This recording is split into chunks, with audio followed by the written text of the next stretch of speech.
Boa tarde a todos. Então, dando continuidade à disciplina de uso, manejo e conservação de solo, hoje nós vamos iniciar com o conteúdo de sistema plantio direto. Vamos falar um pouquinho desse sistema. Gostaria de confirmar que a tela está visível para vocês. Sim. Ok. Sim. Muito bem. Então, vamos falar um pouquinho sobre a origem, sobre os princípios. Opa, esse aqui não era que eu queria. Desculpa. Sobre os princípios, etc. Olha, está alternando aqui sem a minha conscientização. Vou fechar. Desculpe um minutinho aqui que eu vou ter que fechar. Eu estava com duas apresentações abertas, aí vou fechar um. Pronto. Então, o sistema plantio direto, ele tem três princípios. O primeiro princípio é a mínima mobilização do solo. De fato, o princípio original é a não inversão de camadas do solo. Então, o arado, por exemplo, ele faz com que a camada superficial fique numa profundidade, vamos dizer, de 15 a 20 centímetros, dependendo do arado que a gente está utilizando, e o subsolo venha para a superfície, né? Então, esse é um preparo convencional. O plantio direto, uma das características dele é a não inversão de camadas de solo, não misturar camadas de solo e, principalmente, a mínima mobilização do solo. Então, alguns de vocês vão dizer assim, tá, professor, mas o que é a mínima mobilização do solo? Bem, a mínima mobilização do solo seria uma mobilização inferior a 15%, menos de 20% de mobilização. Aqui nós temos uma imagem de uma semeadura de milho em cima de resíduos de ervilhaca em Cruz Alta, na propriedade da família Arnes, né? E vocês observam que aqui a mobilização foi inferior a 5%. Né? Praticamente a gente não consegue perceber nenhuma mobilização do solo. O que houve foi um corte de resíduos e a deposição de semente. Esse corte dos resíduos ele é bem crítico porque nós não queremos que os resíduos entrem para o interior do sulco. Se isso acontecer, a semente vai ficar em contato com os resíduos, não ficando em contato com o solo, e em caso de déficit hídrico, essa semente não vai germinar. Então, é uma operação bem delicada de cortar os resíduos e abrir sulco, depositar fertilizante, depositar semente afastado do fertilizante, fechar sulco e manter o solo sem movimentação. Então, esse é o primeiro princípio, não inversão de camadas de solo e mínima mobilização. O segundo princípio do sistema é rotação de cultivos. Então, o sistema plantio direto, ele prevê que nós não deveríamos utilizar monocultivos, nós teríamos que alternar as culturas ao longo do tempo. E o terceiro é a permanente cobertura do solo. Né? Então, alguns dizem assim, colher e semear. Aqui, uma imagem antiga do início do plantio direto, na década de 70, e aonde nós estamos colhendo e já tem uma semeadora plantando, semeando. Então, o mínimo de janela entre a retirada de uma cultura e a introdução da próxima. Num sistemas mais avançados, nós podemos até ter uma sobressemeadura, que seria a implantação de uma cultura antes mesmo que a outra fosse colhida. Então, nós podemos dar um exemplo de azevém sobre semeado sobre a soja, quando a soja começa a ter a queda das folhas. Nós podemos dar o exemplo do sistema Santa Fé, no qual milho e braquiária são semeados juntos, ou a braquiária é semeada na entrelinha do milho, quando da segunda cobertura de nitrogênio, né? Então, são sistemas em que você tem, em algum momento, duas culturas se desenvolvendo, uma cultura senescendo e a outra cultura se implantando. Então, três princípios do sistema plantio direto. Permanente cobertura do solo, seja ela por resíduos mortos ou dossel de plantas. Segundo, rotação de cultivos. Terceiro, mínima mobilização do solo. Dificilmente a gente encontra os três princípios sendo praticados de uma forma equilibrada. Normalmente, os agricultores, às vezes, fazem uma boa cobertura do solo, tem uma mínima mobilização, mas pecam na rotação de culturas.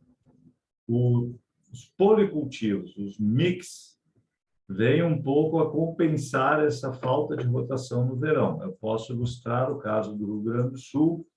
Nós temos aqui em cultura de sequeiro 6,2 milhões de hectares de soja para 1 milhão, 1,2, 1,1 milhão de hectares de milho, quando uma rotação mínima deveria ser pelo menos 30% da área com milho. Mas vocês estão acompanhando, né, esse déficit hídrico, perdas de milho aí já superiores a 50%, e quem não tem irrigação, então, fica muito preocupado, né, com o impacto do déficit hídrico na cultura do milho.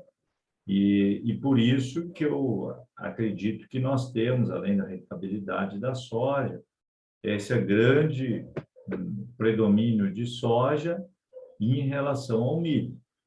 Então, alguém vai dizer, bom, então o sistema está fadado a colapsar. Não é bem assim, porque, na verdade, com os policultivos e mesmo a janela da saída da soja precoce, nós ainda podemos utilizar uma cultura de outono ou um policultivo de inverno, né? Então, nós temos que achar outras opções para melhorar a diversidade biológica dos nossos solos, né? Das culturas que nós vamos ter. Nos Estados Unidos, a rotação soja-milho ela é muito mais equilibrada, né? Então, os agricultores conseguem lá fazer quase um ano de milho, um ano de soja, às vezes 2 anos de soja para um ano de milho, mas a rotação nos Estados Unidos tipicamente é soja-milho. E nós aqui no Sul, nós temos dificuldade de conseguirmos implantar essa rotação. Já tivemos no passado até 30% da área de soja, 30, 40 com milho. Hoje esta área aí ela está bastante reduzida.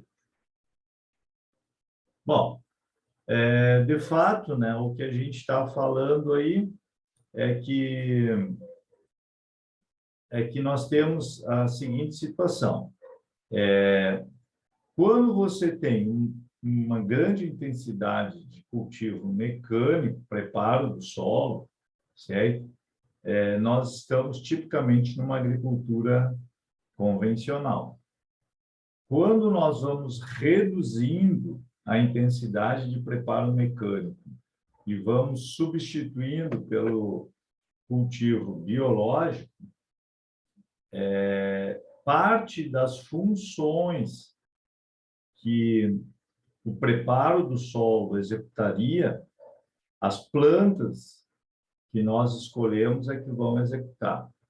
Por exemplo, controle de ervas daninhas. Eu vou preparar o solo com grade, etc., para manter o solo livre de ervas daninhas. Quando a gente vai para um sistema de plantio direto, a própria cobertura, supressão, junto com herbicidas, vão desempenhar este papel.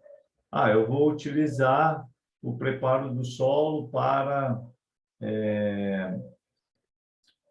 aliviar a compactação. Bom, nós vamos utilizar plantas de cobertura que vão melhorar a estrutura do solo, que vão criar bioporos e, consequentemente, nós não vamos precisar preparar o solo para melhorar a sua condição física. Eu vou utilizar o preparo do solo para incorporar calcário. Bom, na agricultura conservacionista, a gente vai aplicar esse calcário na superfície, partindo do princípio que você vai ter uma alta infiltração, uma boa cobertura do solo e que a aplicação repetida de calagem em superfície, a gente vai construindo um perfil favorável ao enraizamento. Eu vou incorporar, eu vou usar uma grade para distribuir melhor o fósforo no perfil. Bom, nós vamos utilizar plantas que tenham a capacidade de remobilizar o fósforo no perfil. Não é uma tarefa fácil, não estou dizendo que é tarefa fácil, mas esses são os princípios. Então, alguém vai me dizer assim, tá, professor, mas o meu solo estava compactado. Eu tive que fazer uma escarificação para poder manter o sistema plantio direto funcionando. Ok, né? Isso aí está dentro do sistema. Então, agora, se você disser assim, não, professor, eu vou resetar o sistema plantio direto, vou iniciar ele de novo do zero. Bom, essa já é uma decisão que tem que ser bem pensada, né? Porque somente se você tem mesmo fatores muito limitantes ao sistema, que vale a pena você fazer uma incorporação profunda de calcário, que vale a pena você corrigir fósforo, utilizar uma dose maior de correção, né? Também diminuir compactação, mas não é uma decisão tão fácil. Então, espero ter ilustrado para vocês assim, o princípio do plantio direto. Agora, como surgiu o plantio direto? Quando eu coloco em tela grande aqui, fica um pouco... Vamos ver se eu consigo colocar em tela grande.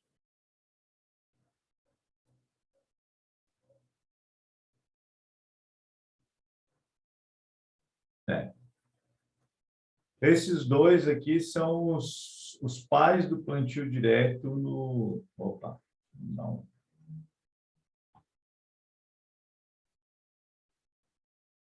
Esses aqui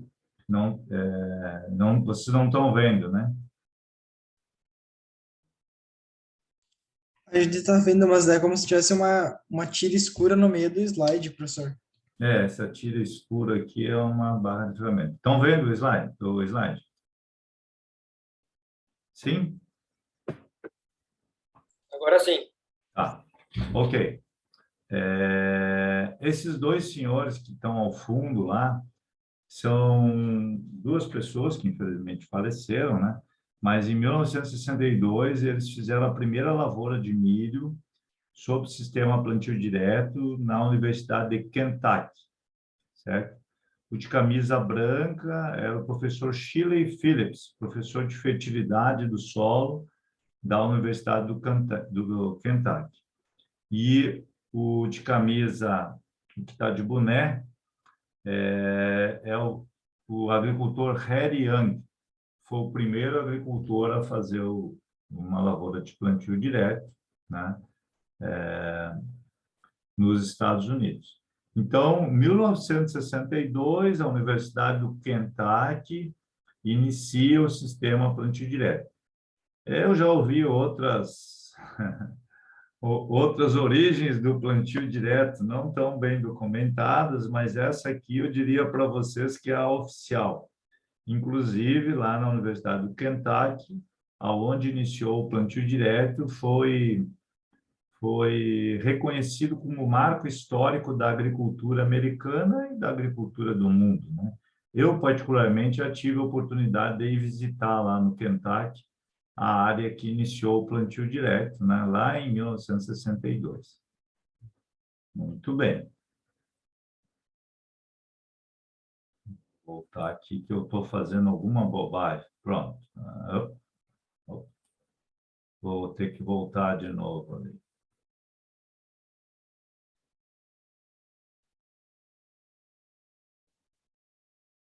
Tá, acho que agora vai funcionar.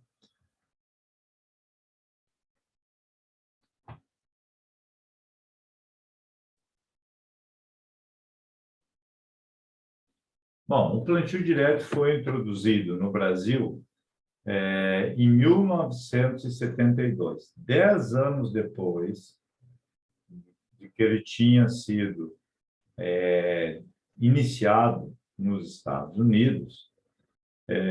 Ele foi introduzido no Brasil com a finalidade de controle da erosão. Isso aqui é uma imagem de Cruz Alta em 1972 e como era o preparo do solo na época. Aquelas linhas que vocês estão vendo aqui eram terraços que eram espaçados a cada 30 metros, terraços de base estreita. O solo ficava sem cobertura nenhuma e a gente começava a preparar esse solo 45 dias antes da semeadura. E esse solo era intensamente revolvido para eliminar as ervas daninhas, para deixar o solo bem desagregado e para favorecer o contato semente-solo e também para fazer alguns herbicidas da época funcionarem. Esses herbicidas eles tinham que ser incorporados ao solo com grade, né? E aí o que acontecia? Acontecia uma chuva pesada aqui no mês de novembro e as perdas de solo eram como vocês estão vendo aqui. Então, esse era o sistema praticado no Rio Grande do Sul na década de 70, quando nós já cultivávamos 4 milhões de hectares de soja.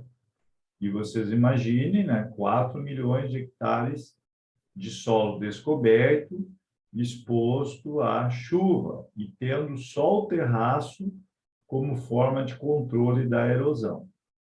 Então, essa é uma época assim, muito triste da nossa agricultura, porque a gente perdeu muito solo, né? E a gente não conseguiu avançar. Na verdade, nesse período aqui, nós ficamos com a produtividade quase uma década estagnada.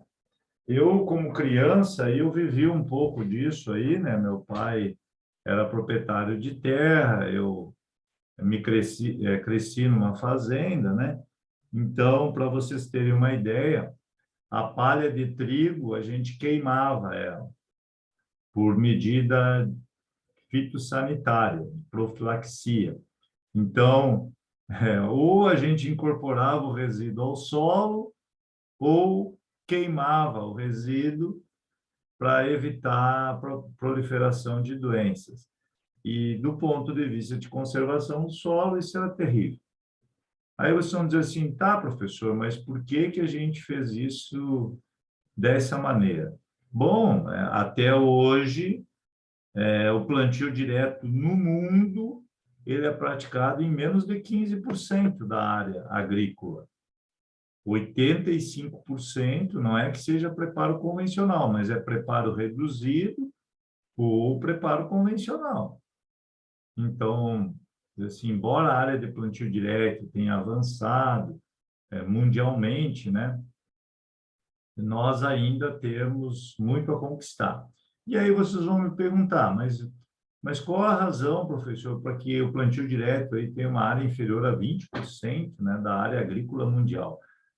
Solos frios, solos muito úmidos, o plantio direto tem algumas dificuldades, né? Então, o plantio direto, ele se adapta, assim, maravilhosamente bem em clima tropical, um clima mais quente, né? Então, essa é a principal razão. Mas, quando a gente tinha essa situação aí de ter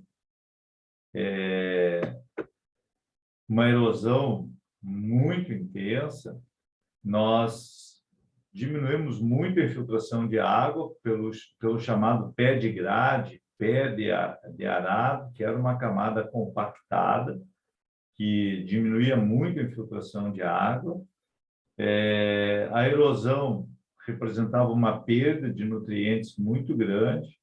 A ciclagem de nutrientes era muito baixa, porque nós permanecíamos com o solo em pousio. Nós tínhamos uma atividade biológica muito baixa. A nossa produtividade era totalmente dependente dos insumos que nós aportávamos. O solo ficava muito suscetível à erosão e a capacidade de armazenagem de água era muito baixa. Então, de fato, era um período muito difícil. Ao mesmo tempo, em 1971, tanto o Rio Grande do Sul quanto o Paraná iniciaram o sistema plantio direto. Aqui são 3 pessoas do Paraná, dos Campos Gerais do Paraná. Esse senhor de boné aqui é o que está de óculos, né? É o senhor Nonô Pereira. Este aqui, o Herbert Bartz, que ficou conhecido como o pai do plantio direto. E esse aqui, o Frank Dixon. Esses 3 agricultores iniciaram no Paraná o plantio direto. E este senhor aqui era um agrônomo holandês, Hans Pitten, que estava dando suporte aí aos primeiros passos da implantação. Eu contei para vocês que a história do Rio Grande do Sul também ela mostra o plantio direto aí, porque a URGS importou uma semeadora de plantio direto em 1971. Essa semeadora foi levada a Não Me Toque, fez uma semeadura de trigo e pegou fogo o galpão e a semeadora foi perdida.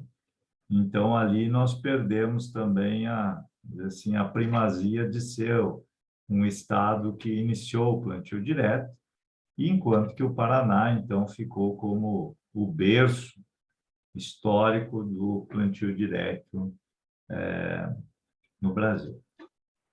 Então, o Herbert Bartz, como eu falei para vocês, ele é considerado o pai do plantio direto, né? Eu tive a oportunidade, assim, na época, eu era um jovem estudante, né? E eu tinha muito interesse pelo sistema plantio direto, então eu viajava com muita frequência ao Paraná, né? Para aprender, assim, sobre o novo sistema e acabei fazendo uma amizade, assim, particular com o senhor Bartz, né?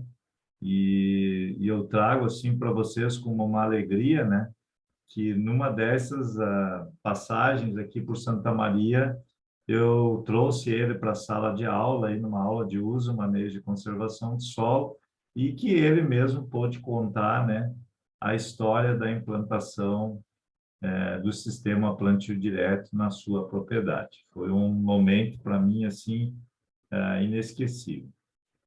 Mas aqui uma foto histórica dele, né? Com 32 anos de plantio direto. O interessante é que o conceito de plantio direto também ele foi evoluindo, sabe? Aqui nós temos uma máquina que era fabricada em Juí, aí, pela Imasa, né? E você observa aqui que o conceito era preparo intenso na linha de semeadura e manutenção dos resíduos na entrelinha. E esse tipo de conceito, então, era tipo assim, oferecer uma condição de solo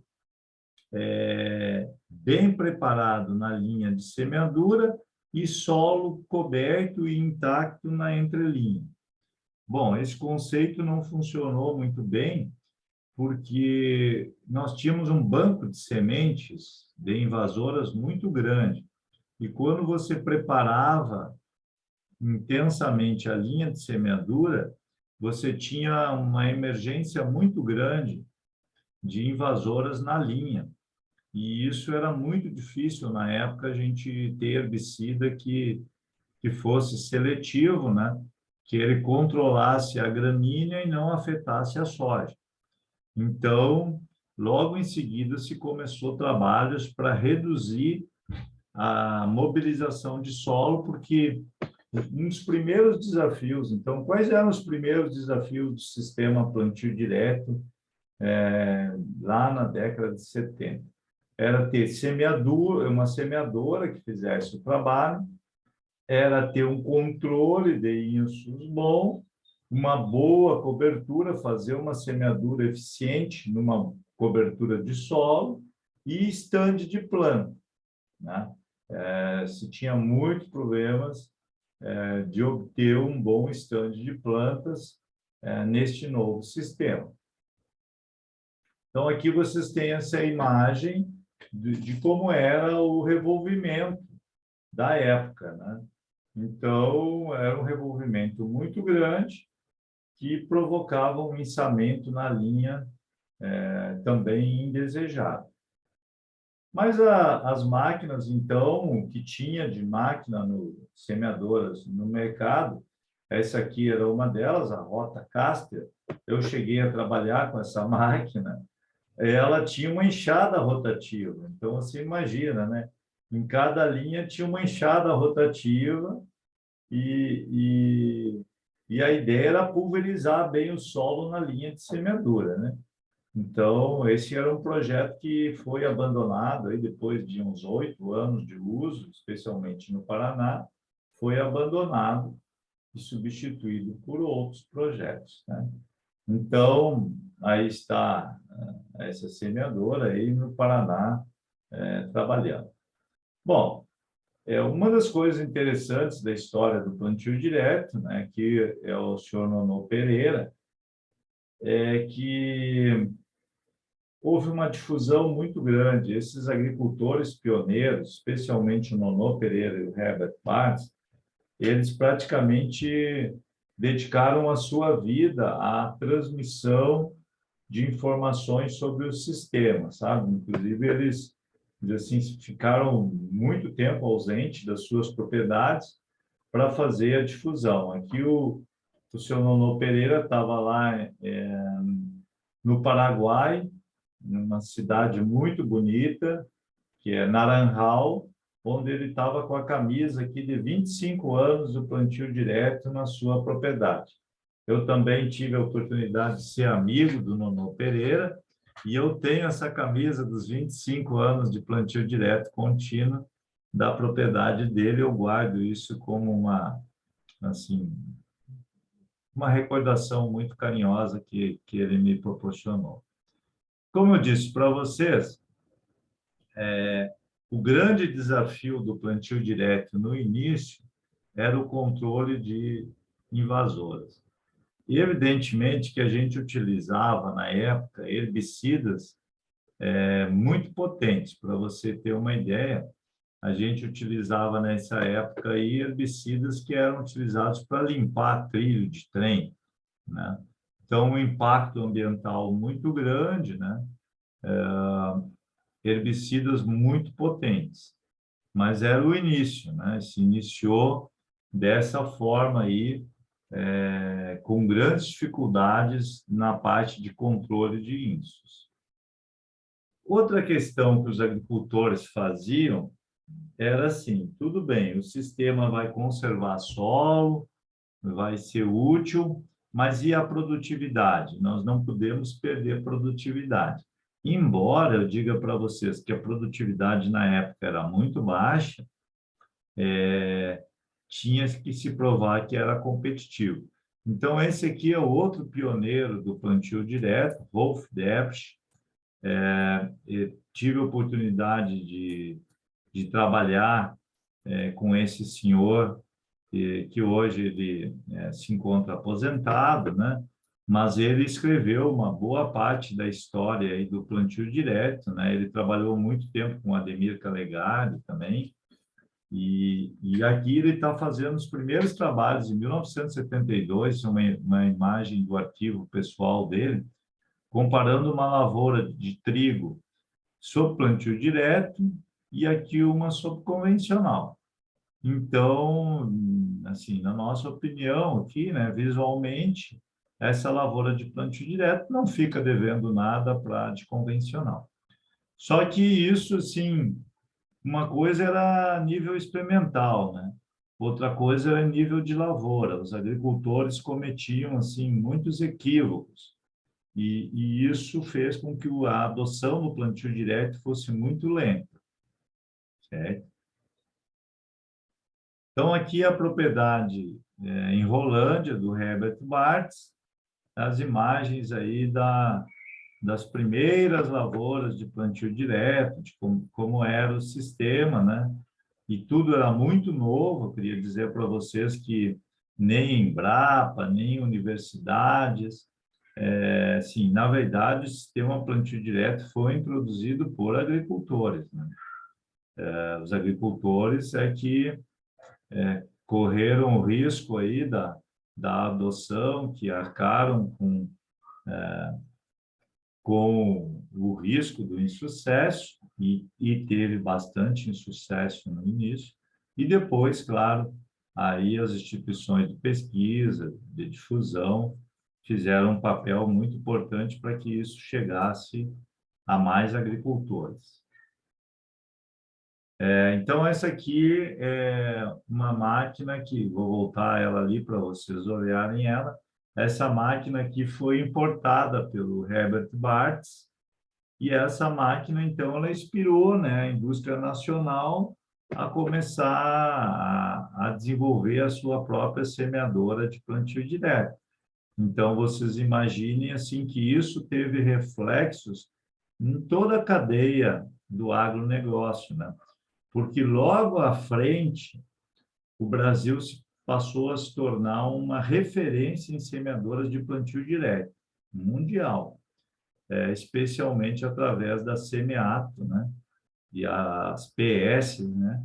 Elas adquiriram aí fama internacional. Então, vejam, de um agricultor que paga um valor bastante alto, que pagou uma taxa de importação grande.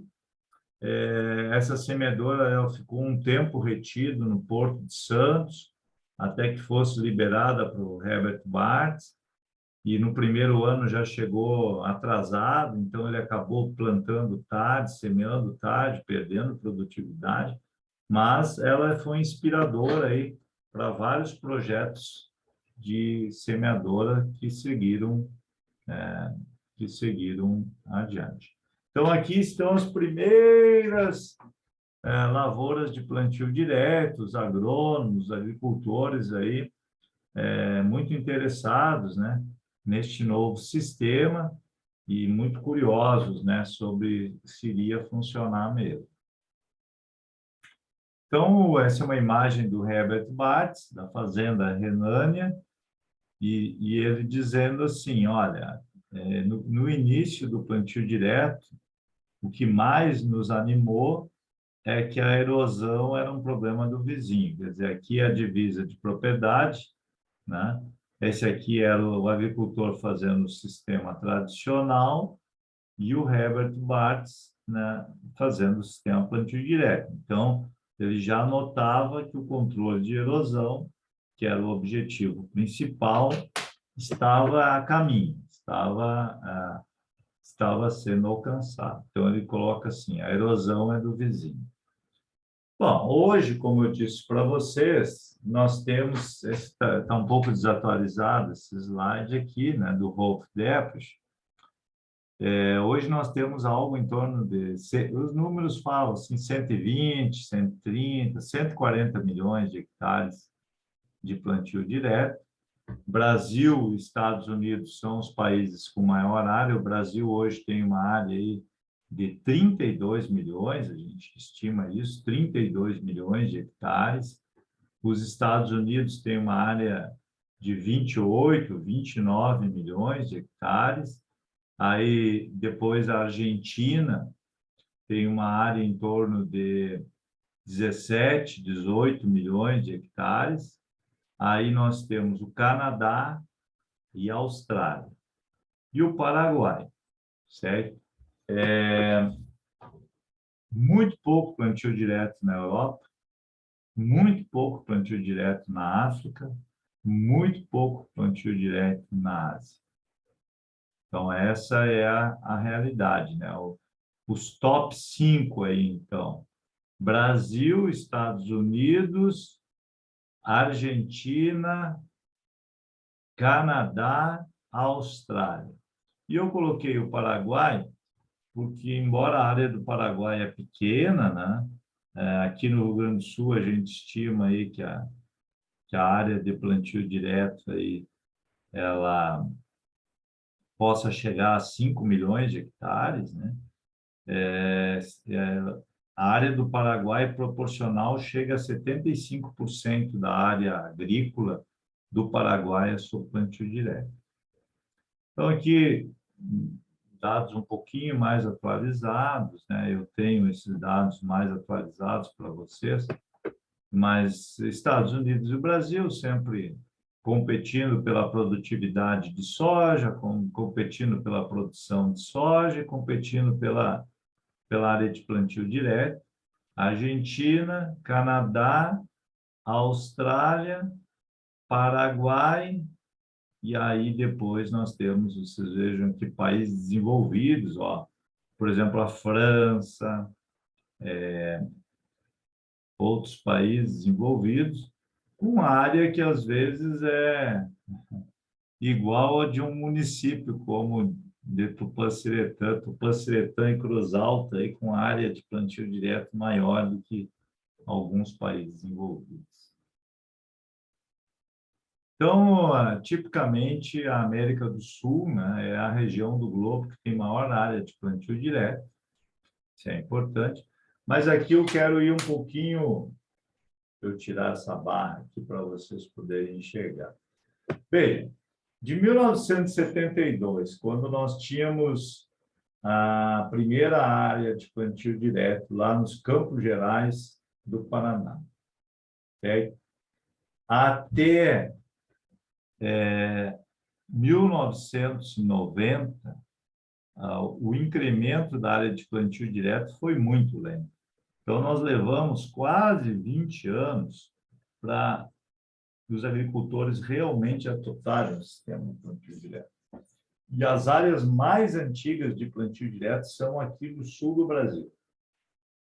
São do Rio Grande do Sul, Santa Catarina e Paraná. São as áreas pioneiras. Depois de 1992, 91, nós tivemos um crescimento exponencial, linear, né, da área de plantio direto, e, felizmente, até hoje a gente ainda tem esse crescimento muito intenso. A pergunta que pode ficar para qualquer um de nós, assim, por que nós levamos 20 anos para adotar o sistema plantio direto? E a resposta para isso é aquelas que eu disse para vocês, né? Se tinha muitas dúvidas sobre o sistema, às vezes se perdia a produtividade, às vezes a lavoura ficava muito inchada, e os agricultores entravam e saíam do sistema, experimentavam o sistema e voltavam para o convencional. Então, nós tivemos um período, assim, de 20 anos aí, que foi um período de aprendizado. E depois, aqui, houve uma seca Houve um ano de seca e um ano de muita chuva. E aí os agricultores, nesse ano de muita chuva, perderam muito por erosão, e depois, com a seca, também o solo degradado, né, produziu muito pouco. E esses dois eventos aí foram marcantes para que o agricultor tomasse uma decisão de mudança do sistema. E aí a mudança foi muito rápida, isso que é interessante, né? Foram criados esses clubes amigos da terra, né? E aí o avanço do plantio direto foi muito rápido, e hoje nós temos uma Federação Brasileira de Plantio Direto na Palha. Inclusive tem uma página na internet que valeria a pena vocês visitarem. Federação Brasileira de Plantio Direto na Palha. Então, a gente preparou um tempo atrás aí uma modelagem um pouco da adoção do plantio direto, e a gente vê que nos primeiros 20 anos se crescia aí em torno de 100 mil hectares por ano, área de plantio direto, e depois da década de 90 aí, se passou a crescer 17 vezes mais, né? 1.700.000 hectares por ano. Então, um crescimento consistente, e que levou o Brasil a ser aí, um dos países com maior área de plantio direto. Fenômeno muito parecido com o que ocorreu na Argentina, né? A partir da década de 90, a Argentina tem um crescimento também exponencial, e acho que seria isso aí mesmo. E, de qualquer forma, né, a América Latina ela é uma grande fonte de informações sobre o plantio direto, né, assim como os Estados Unidos e a Austrália, certo? E se estima mais ou menos isso, que 50% da área de grãos do Brasil seja sob plantio direto. Paraguai, como eu disse hoje, eles falam em 75%, e os Estados Unidos permanece com essa área aqui em torno de 23%. Bom, vocês vão me dizer assim, mas 21%, professor? Sim. Nos Estados Unidos, eles fazem uma alternância, né? Quando é soja, predomina o plantio direto. E quando é milho, predomina um preparo mínimo, um escarificador, então alguma mobilização do solo. A razão para isso é que o solo, o milho, ele é semeado 3 semanas, um mês antes do que a soja. E o solo está muito frio, vem de neve. Então, eles preferem mobilizar um pouco o solo para acelerar o aquecimento do solo e também infiltrar a água, né, das chuvas, armazenar bastante água. E quando é milho, então, predomina um preparo mínimo. E um mês depois, na soja, o solo já está mais quente, aí eles preferem fazer o plantio direto. Como eles têm rotação soja-milho, o plantio direto deles não é um plantio direto contínuo, é alternado. Claro que um país muito grande, né, os Estados Unidos, nós temos diversas situações, né? Essa região aqui, ó, em torno do Lago Michigan, né? Essa região aqui é o cinturão do milho. Essa região aqui é muito produtiva, são os solos, os moliçóis, solos muito ricos em matéria orgânica, solos muito férteis, solos aluviais, e que concentram aqui a grande produção de soja e milho, né, dos Estados Unidos.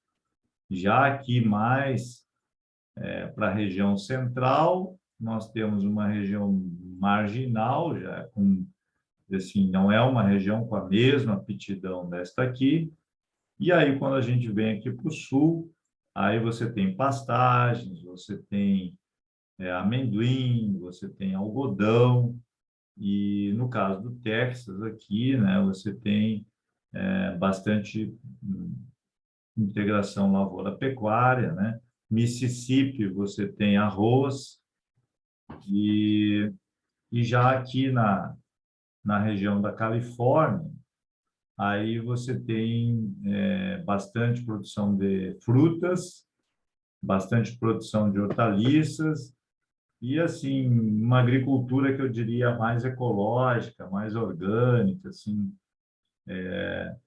bem diferente da agricultura que é praticada aqui nessa região do Cinturão do Milho. O interessante é que o rio Mississippi, né, esse rio aqui que vocês estão vendo aqui, ó, esse rio ele corta os Estados Unidos, né? Então, o que que acontece? Se você é um produtor aqui de soja e milho, você vai transportar via rodoviária o grão, olha, uma distância de em torno de 100 quilômetros, 150, até chegar ao rio Mississippi. Aí esse grão embarca no rio Mississippi, vem descendo, descendo, descendo. Aqui passamos, ó, por Memphis, né, a terra do Elvis Presley. Passamos aqui e chegamos no Golfo do México. E daqui essa soja vai para a China. Antigamente ia para o Brasil também, mas é distribuída pelo mundo. E parte desse deslocamento também é feito via de trem. Então, a logística dos Estados Unidos é uma logística muito barata e assim, que usa muito bem estradas rodoviárias, bem conservadas, asfalto, tudo certinho, trem e rio. E o rio Mississippi assim, é o principal. Agora, se você pensa que isso é só flores, eu vou dizer para vocês que parte do nitrogênio que é aplicado aqui nesse milharal aqui do cinturão do milho, ele acaba chegando até o Mississippi e é transportado, e nós temos aqui uma poluição muito grande de nitrato no Golfo do México. Vocês podem olhar isso de satélite, aí, mais satélites, vocês vão ver que é assustador a quantidade de nitrato que chega aqui no Golfo do México. Então, esse nitrato ele atravessa os Estados Unidos inteiro e vem chegar aqui em New Orleans, vem chegar aqui no Golfo do México. Bom, plantio direto, então, ele também pode ser praticado em pequenas propriedades, é importante que ele seja praticado em pequenas propriedades, embora ele tenha surgido para áreas mecanizadas, né? E aqui nós temos um pouco das associações de plantio direto, né? Essa aqui é a Associação dos Campos Gerais do Paraná, onde começou o plantio direto, a minhoca é o símbolo. Aqui a Associação Uruguaia, aqui a Associação Paraguaia, aqui o IAPAR, com a pequena propriedade sustentável, aqui eu acho que era de Goiás, aqui é do Chile, aqui de Naranjal, que é essa região agrícola paraguaia muito bonita, aqui a Preside, das Colônias Unidas, Associação de Plantio Direto das Colônias Unidas, Paraguai também, e foi criada uma confederação das associações da América do Sul para a agricultura sustentável. Este senhor aqui é um amigo meu também, Rui Casão, e ele fez o primeiro protótipo de semeadora para pequena propriedade, tração animal, batizado de Gralha Azul, em 1987, que viabilizou muita área de plantio direto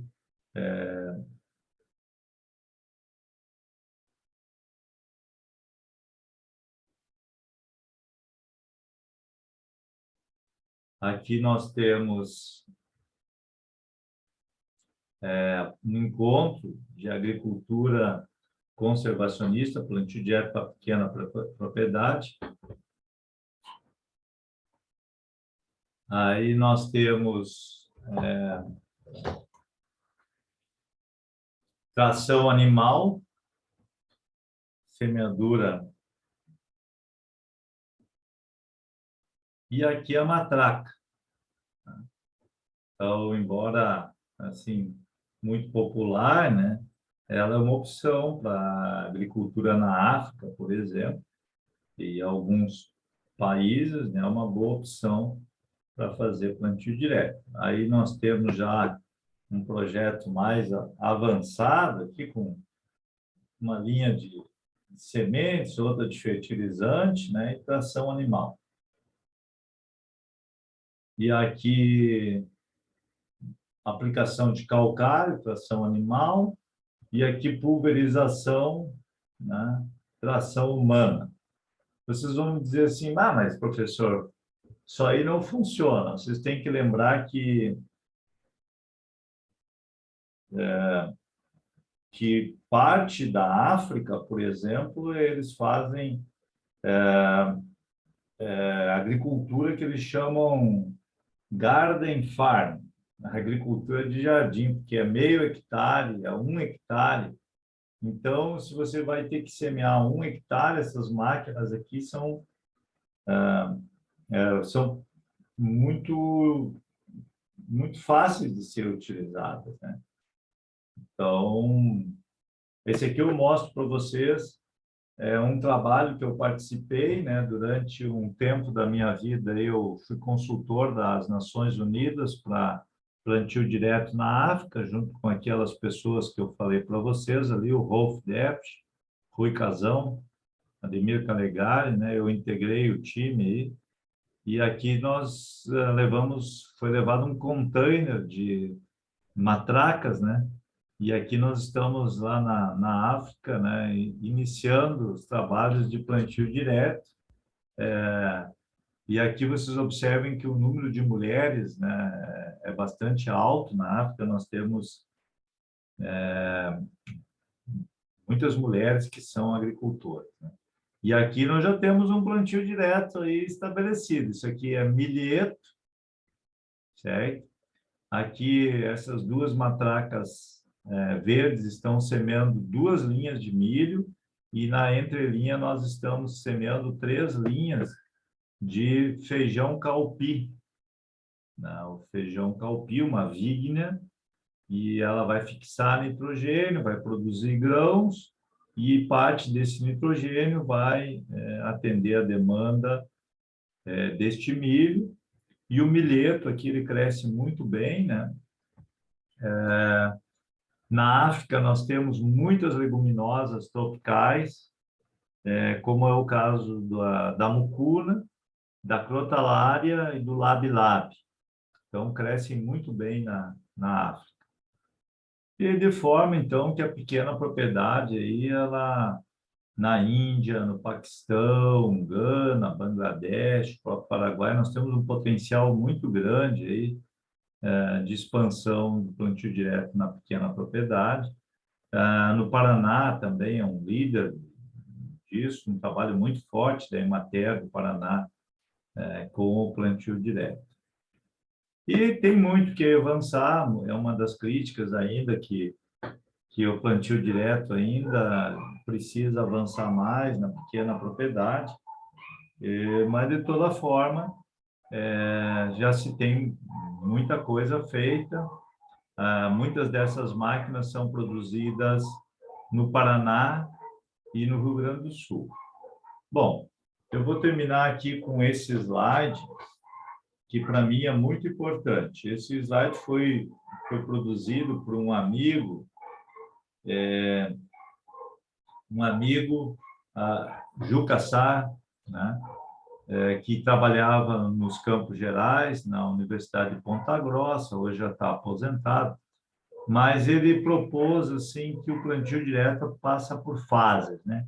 Nós teríamos uma fase inicial, que são os primeiros 5 anos, que é uma fase de transição, e inclusive a gente tem dificuldade de manter a cobertura do solo, porque a palhada se decompõe muito rápido, e é uma fase que nós temos maior exigência de nitrogênio, porque nós vamos estar aumentando a matéria orgânica, e a relação carbono-nitrogênio da matéria orgânica é de 11 a 13. Então, de fato, a demanda por nitrogênio é muito alta, e até era uma recomendação inicial que no plantio direto se aplicasse mais nitrogênio do que no sistema convencional para compensar essa imobilização. Depois nós temos a fase de transição, que ela duraria de 5 a 10 anos. Então, aí nós temos uma melhor estrutura do solo, começa a acumular palha, matéria orgânica, e aquela demanda de nitrogênio já ficou para trás. Aí nós vamos para plantio direto com mais de 10 anos, que a gente chama fase consolidada, plantio direto maduro, que nós temos aumento da CTC, acúmulo de palhada, acúmulo de carbono, ciclagem de nutrientes, e aí realmente o sistema funciona muito bem. E se ele for mantido com mais de 20 anos, então aí a gente vai ter, inclusive, os créditos de carbono, aí o sequestro de carbono, aí realmente o sistema funciona muito bem. Hoje já tem autores aí falando que o plantio direto precisa 20 a 30 anos para que realmente alcance essa fase mais madura. Bom, deixa eu parar aqui a compartilhar, parar de compartilhar com vocês isso daqui. Ok, então eu queria contar um pouquinho da história do plantio direto para vocês, né? Aqui no Rio Grande do Sul, nós tivemos produtores, então, de Passo Fundo, Santo Ângelo, que foram os pioneiros aí na adoção do plantio direto, né? E hoje, né, os desafios do plantio direto são integração lavoura-pecuária, plantio direto em lavouras de arroz, em áreas de baixada, né? Esses são os desafios que nós encontramos. Mas essa é um pouco da história inicial do plantio direto. Depois nós vamos ver os desafios que nós temos com o sistema, os fatores limitantes e quais são as alternativas que os agricultores vêm adotando para superar esses desafios, né? Outro ponto importante que muita gente critica, né, é assim que o plantio direto é praticado por uma minoria. Sistema, eles dizem assim, ó, o sistema plantio direto, que seriam os 3 princípios, seria praticado por uma minoria e que a maioria dos agricultores faria um plantio direto de baixa qualidade. Bom, sim, né? Nós temos um mosaico de agricultura, é muito difícil falar, por exemplo, da agricultura do Rio Grande do Sul, porque você tem, assim, de acordo com a tradição, o tipo de solo, clima, você tem uma diversidade muito grande. Então, quando você fala pela média, você está... É difícil, né? Generalizar. Mas eu diria para vocês, na minha opinião, já comprei algumas brigas no passado aí, né? Eu acredito que a gente pratica um plantio direto de qualidade boa, muito boa, aí na região do Planalto, nas áreas tradicionais aí, né? E nas áreas mais novas, que são aqui da região central, né? Fronteira oeste, nós ainda estamos evoluindo, mas estamos evoluindo rápido, né?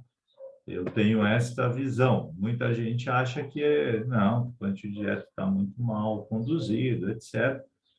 Mas o que eu vejo é uma crescente profissionalização, né? Sucessões familiares, sucessões de agricultores, né?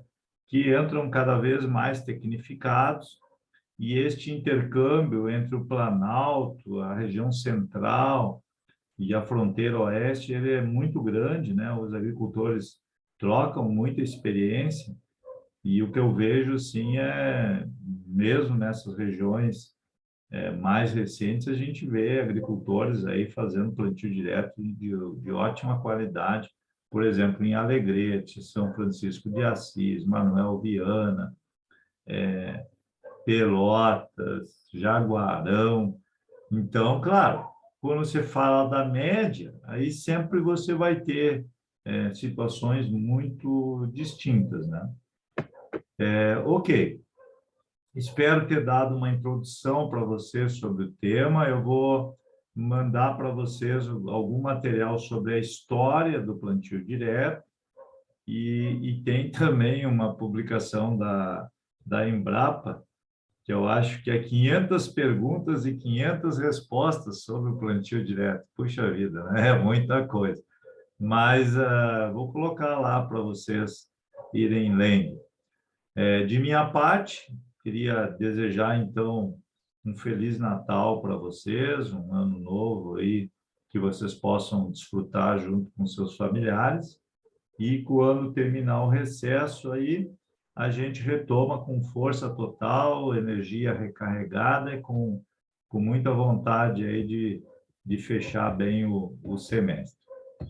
Muito obrigado àqueles que estão participando. Estou um pouco preocupado, porque nós temos poucas pessoas aqui assistindo a aula, né? Eu espero que quando retomar aí, mais pessoas possam participar. Obrigado, gente. Até a próxima.